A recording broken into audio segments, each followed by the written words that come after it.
मुस्लिमों की आबादी को लेकर राजनीतिक गलियारों में भले ही आरोप प्रत्यारोप का दौर चलता रहता है, लेकिन प्रधानमंत्री आर्थिक सलाहकार परिषद ने विश्लेषण में मुस्लिम आबादी को लेकर बड़ा खुलासा किया है।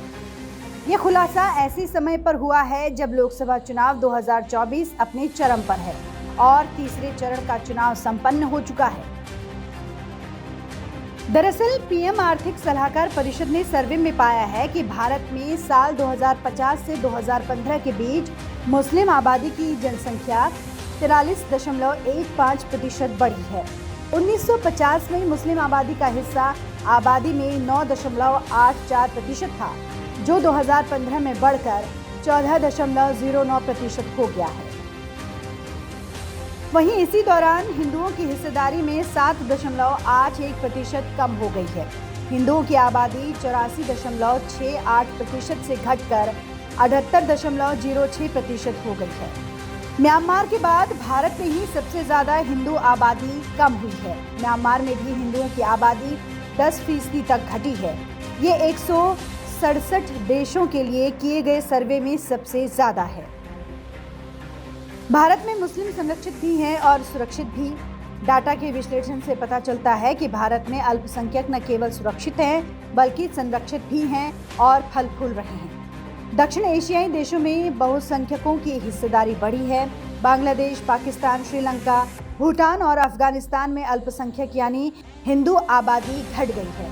भारतीय उपमहाद्वीप में मालदीव को छोड़ सभी मुस्लिम बाहुल देशों में बहुसंख्यक धार्मिक संप्रदाय की हिस्सेदारी में वृद्धि देखी गई है। ऐसा नहीं है कि सिर्फ मुस्लिम संरक्षित हैं या मुस्लिमों की संख्या ही बढ़ रही है, बल्कि इस कैटेगरी में सिख, ईसाई और बौद्ध भी शामिल हैं। इस रिपोर्ट में साफ तौर पर कहा गया है कि भारत में मुस्लिम, ईसाई, बौद्ध और सिख आबादी की हिस्सेदारी भी बढ़ी है, जबकि जैन और पारसी आबादी की हिस्सेदारी में गिरावट दर्ज की गई है।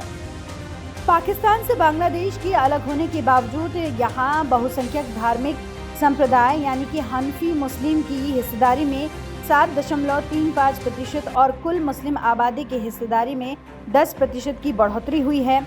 श्रीलंका और भूटान में भी बहुसंख्यक धार्मिक संप्रदाय की हिस्सेदारी बढ़ी है। बहरहाल पीएम आर्थिक सलाहकार परिषद ने जो सर्वे किया है उसमें चौंकाने वाले खुलासे हैं। खुलासा 1950 से लेकर 1915 के बीच कितनी मुस्लिम आबादी बढ़ी है और कितनी हिंदुओं की संख्या जो है वो घटी है, उसको लेकर सर्वे हुआ और इस सर्वे में कई सारे आंकड़े निकलकर सामने आए हैं। नीतू गौरकेला, नवोदय टाइम्स, पंजाब केसरी।